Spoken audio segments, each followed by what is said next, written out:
I want to talk about Benzino on the Queenzflip show. Me and Flip, we have a, make sure you hit that like button. Make sure you hit that like button, get them numbers up. Make sure y'all hit that like button, man. Me and Flip have a very complex relationship.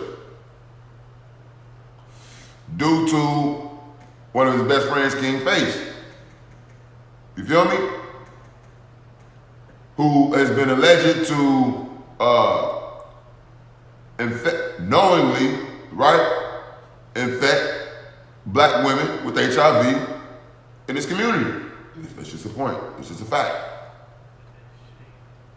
So there's still tension there. There's still beyond that. I still respect this man's content. I respect his work. I love the rapport that Queenzflip tends to build with his guests that he has on. It seems very, very natural, and he really gets them to open up. And so, in my opinion, Benzino let it all out. He told y'all his real problem with Eminem. He took it deep, and I didn't see one problem with what he had to say. I'm gonna pull up a few receipts here, and then I'll get into it, man, because he was really making sense. And I hate that this man even went through any kind of drama. Like where was the black community? Where was the black community when Benzino was on this shit? Maybe he doesn't even understand. I said, but because of that, if there's a dialogue with me and him, then I think that'll be great for hip hop. He's like, Marshall will never sit in a room with you. Marshall, I said, well, I'm gonna put the fucking thing. I said, I don't need your record deal. He called me for another meeting. 3 meetings, he tried to sell me this deal thing. And then I said, no bet. And that's when, then they sued us to try to prolong it. And then I put it out. Because again, my theory was, again, I come from Boston, and I just felt like what MTV and everybody's doing is taking this kid and they're putting him up on a pedestal. It's the same thing what they did with Elvis. Everything they do, they come, they rob us of our shit, and then they don't give us the same type of treatment like they do. And I just felt like hip hop was the last thing. Hip hop could, the guy that come out of jail can get a job from hip hop and get a check. You know what I'm saying? Hip hop is ours, and we need to fucking preserve it. Once he came, that was it. And that's all I was fighting against. It was bigger than just rap with me. I mean, we can agree that the majority of his fans don't fuck with niggas. We can agree with that. It's a very small pocket of white fans that probably do fuck with black culture. But the majority of Eminem fans right now as it stands are probably the same motherfuckers who vote for Trump. Simple as that. And they only fuck with him because he's white. Bro, like how could you? Who else is fucking with this nigga? Like, nobody in no hood of America is banging Eminem, bro. In no hoods that I go around, bro, is banging Eminem, bro. Let me bring that back. I mean, no hood of America is banging that. Simple as that. Let me bring that back. I'm sure you can pick those up because there are some out there. I mean, we can agree that the majority of his fans don't fuck with niggas. We can agree with that. It's a very small pocket of white fans that probably do fuck with black culture. But the majority of Eminem fans right now as it stands are probably the same motherfuckers who vote for Trump. Simple as that. And they only... That's a strong statement. That's a very provocative statement, a very strong statement. But it helps you get right to it, don't it? It's not far-fetched. It's not far-fetched if you do the numbers. And then after that, you have to ask why. But let's continue. You fuck with him because he's white. Bro, like how could you? Who else is fucking with this nigga? Like nobody in no hood of America is banging Eminem, bro. In no hoods that I go around, bro, is banging Eminem, bro. What's the guy that's who do we have up in the same way?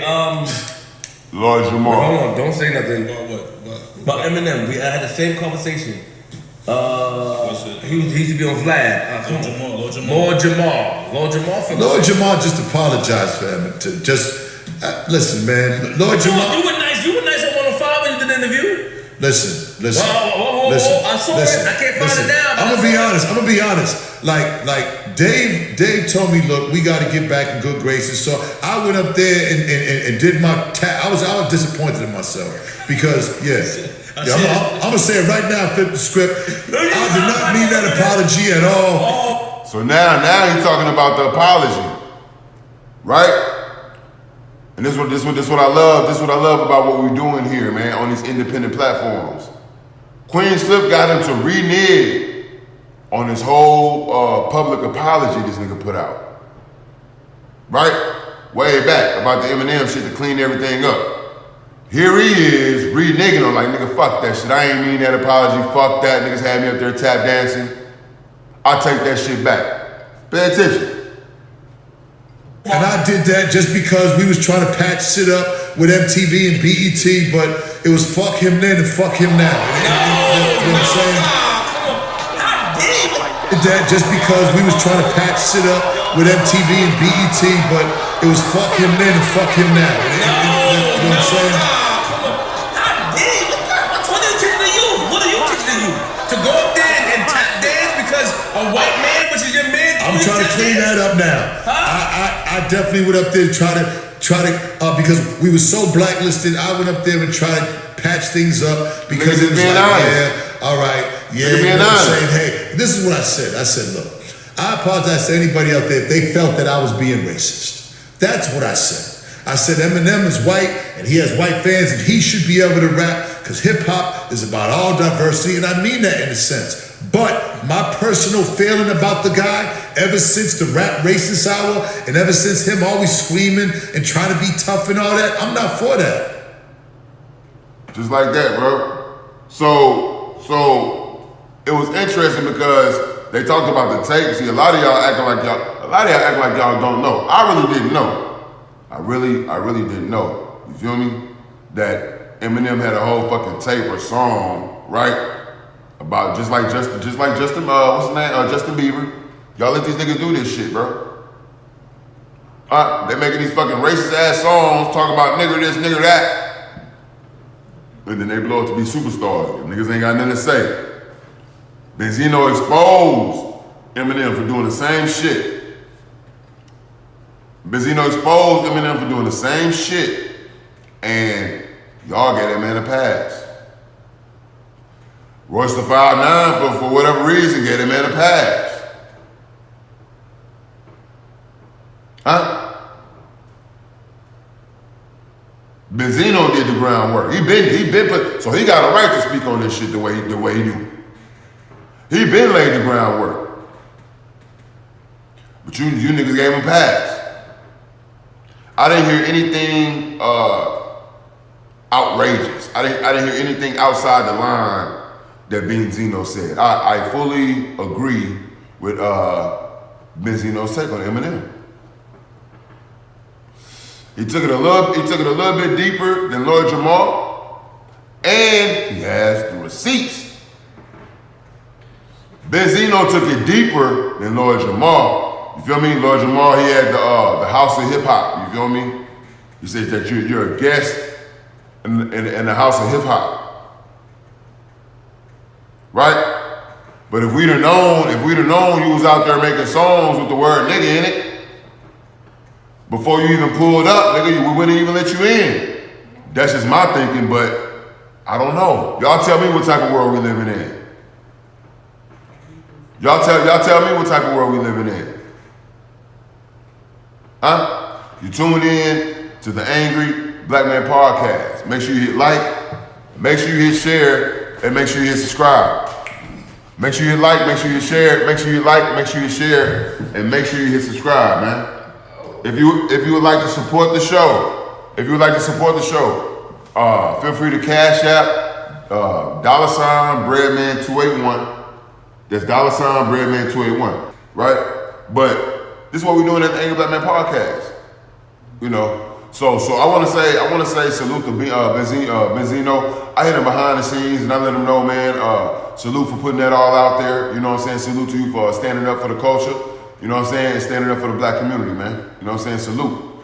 And hit me back. You like, yeah, I appreciate that, my G. You know that's how I move around, bro. You feel me? Go check out my coverage on Offset. You know that's how I move, bro. So we got a lot more coming for y'all here at the Angry Black Man Podcast, man. A A lot more, man. A lot more. So we made it. We made it through the year, through the year 2020, right? And so we're going to try to take the blueprint that we used in 2020 as far as survival, because you know, I'm not even gonna say the name because I don't want my numbers to get fucked up. But you know, the pandemic is not going anywhere. So we still moving and shaking. You feel me? We gotta do this shit properly. Look, got the mask right here, baby. I stay with the mask. Right? Right? So this is what we're doing. This is what we're doing at the Angles That Man podcast, man. If you haven't, make sure you hit like, make sure you hit share, and make sure you subscribe, man. Make sure you like, make sure you share, and make sure you subscribe. This is the Angles That Man podcast. You feel me? You know the damn deal. If you don't know the damn deal, ask Breadman, what's the damn deal? I'ma holler, my G. This is what we doing.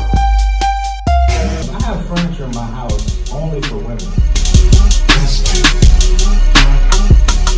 Most guys will probably never let you know. Y'all ain't the only ones that fake orgasm.